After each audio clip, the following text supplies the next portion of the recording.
Good morning to all. मैं Divakar Vyas, Nand Kishore Singh inter college Rampur माझा सहायक अध्यापक। आज आप ऑनलाइन क्लासेस में आपके लिए जो है क्लास 12 की इंग्लिश में पढ़ाने जा रहा हूँ।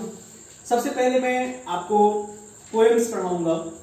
पोएम में और इसको पढ़ने से पहले आप जान लो कुछ डेफिनेशन, क्योंकि जैसे आप पोएम जब पढ़ने जा रहे हैं, what is poetry. Poetry is a collection of poems. Poems के जो कलेक्शन होते हैं वो कहलाते हैं पोएट्री। इसके बारे में अलग अलग लोगों ने अलग अलग अपने डेफिनेशन दिए हैं, जिसमें सबसे मान्य डेफिनेशन विलियम वर्ड्सवर्थ की है। वो जब वो कहते हैं poetry is spontaneous overflow of powerful emotions and feeling. जो हमारे पावरफुल इमोशंस एंड फीलिंग है, जब वो निकलते हैं तो वो एक पोएट्री का रूप ले लेते हैं। जो हमारे फीलिंग है, जो अंदर दबे रहते हैं, तब वो जब तक फीलिंग हर किसी के अंदर होते हैं, बट जब आप फीलिंग्स को एक प्रॉपर वर्ड्स में अरेंज करते हैं, उसमें राइम लाते हैं, रिदम लाते हैं, मीटर लाते हैं, तो वो पोएम का रूप ले लेता है। जैसा कि इस समय आपके यहाँ सेशन में रामायण चल ही रहा होगा। रामायण में आपने देखा अभी हाल ही में कि वाल्मीकि जी ने कैसे कि देखा दो क्रौच को, और जब कोई क्रौच मर जाते हैं तो गुस्से में वो श्राप देते हैं। वो श्राप जो है एक प्रॉपर राइम में निकलता है और एक पोएम बन जाती है। यहाँ पे हिंदी की पहली कविता बनती है। इन द सेम वे इसीलिए कुछ इंग्लिश के जो राइटर हैं उन्होंने पोएम की डेफिनेशन दी है। Poetry poem is the best word in best order. Poem best word in best order में रखे जाते हैं। तो पोएम सबसे पहले हम जॉन मिल्टन की बहुत ही बेहतरीन पोएम आपके सामने प्रस्तुत करने जा रहे हैं, ऑन हिज ब्लाइंडनेस। जैसे जॉन मिल्टन ने लिखा है, जॉन मिल्टन ने लिखा है John Milton best poem John Milton ने लिखा है। जॉन मिल्टन बहुत ही बड़े स्कॉलर थे। इन्होंने बड़े बड़े महाकाव्य लिखे हैं, जैसे आपकी हिंदी में संस्कृत महाकाव्य है रामायण महाभारत। उसी तरह इन्होंने पैराडाइज लॉस्ट जैसी महाकाव्य और पैराडाइज रिगेन लिखा हुआ है। ये बड़े अच्छे स्कॉलर थे, क्योंकि इतने ज्यादा स्टडी किया था। स्टडी की वजह से इनकी आई साइट जो चली जाती है बड़ी कम एज में। और ये पोएम उसी के विदारक सीन प्रस्तुत करता है, जब इन्हें लगता है कि अब मेरी आईसाइट चली गई, मेरा एक ही टैलेंट था पोएम लिखना, लेकिन जब मेरी आईसाइट चली गई मैं कैसे लिख सकता हूँ। तो बड़ा ही दुखी हो जाते हैं कि भगवान, मैं एक गिफ्ट लेकर पैदा हुआ था, लेकिन इससे मैं अपने मेकर के लिए कुछ नहीं कर पा रहा हूँ। जिसने मुझे जन्म दिया, मुझे टैलेंट दिया, वो टैलेंट खत्म हो जाएगी।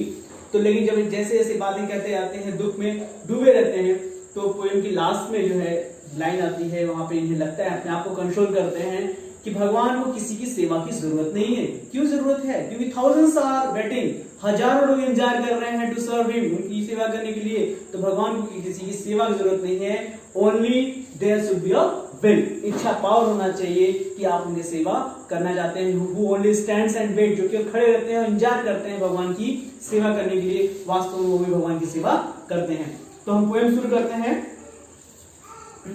When I consider how my light is spent, जब मैं सोचता हूं कि मेरी आंखों की रोशनी कैसे चली गई। ये half my days in this dark and world and wide, इस संसार का अभी आधा दिन मेरा व्यतीत हुआ है, मतलब अभी मैंने आधा जीवन पूरा मेरा अंधकार में बीत जाएगा। मैं कैसे ये जीवन व्यतीत करूं। And that one talent, और मेरे पास एक टैलेंट थी।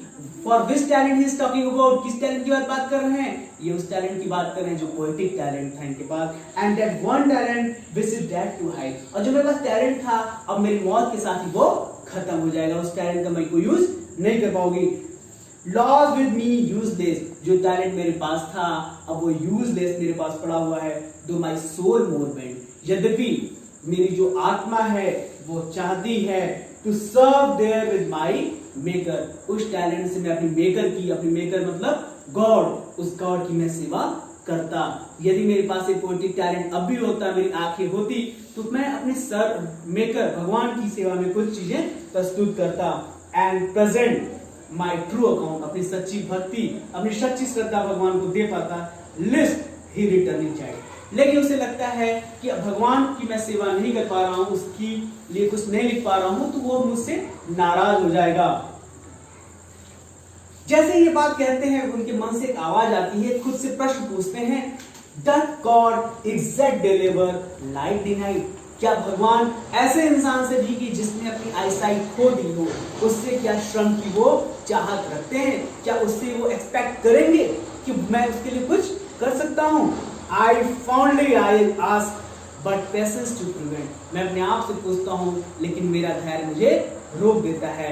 That murmur soon replies, और जैसे ये बात सोचता है उसके अंदर आत्मा से एक आवाज आती है, God doth not need, भगवान को जरूरत नहीं है either man's work, या तो आदमी के काम की, सेवा और his own gift, उसके खुद की गिफ्ट की। हम भगवान को क्या गिफ्ट दे सकते हैं? जो कुछ है वो तो भगवान का दिया हुआ है, तो हम उसको कुछ दे सकते हैं? भगवान को इसकी कोई जरूरत नहीं है। Who best bear his mind yoke, they serve him best, कि सिर्फ वे लोग जो भगवान की सेवा करना चाहते हैं, his state, वे भी भगवान की सेवा करते हैं। His state is kingly, जो भगवान का स्टेट है, उनका जो राज्य है वो किंगली है। 1000 at his bidding speed, हजारों बड़ी तीव्र गति से, and post over land and ocean without rest, land पे और ओशन पे भगवान की सेवा करने के लिए तत्पर रहते हैं। They also serve who only stand and wait, वे भी लोग भगवान की सेवा में माने जा सकते हैं जो सिर्फ खड़े हों और अपने इंतजार की, अपने बारी की इंतजार करें। तो आपने देखा ये बड़ा ही बेहतरीन पोएम जॉन मिल्टन का लिखा गया है।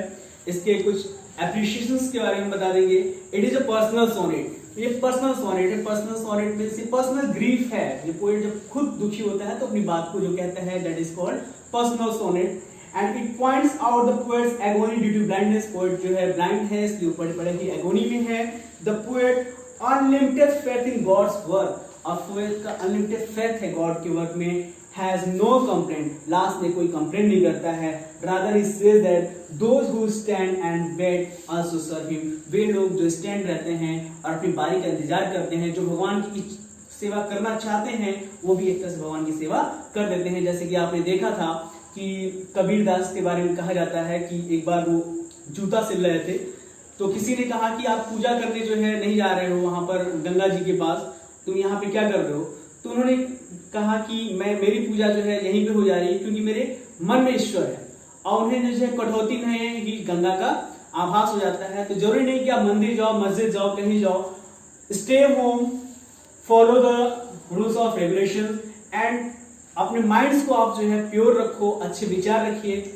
इसी शब्द के साथ मैं अपने वाणी को विराम दूंगा और इसके संबंधित जो क्वेश्चंस आंसर हैं मैं आपको व्हाट्सएप पे सेंड कर दे रहा हूं। आप उसके आंसर खोजिएगा, उसके नेक्स्ट क्लास में इसका आंसर मैं आपको बताऊंगा। Thank you.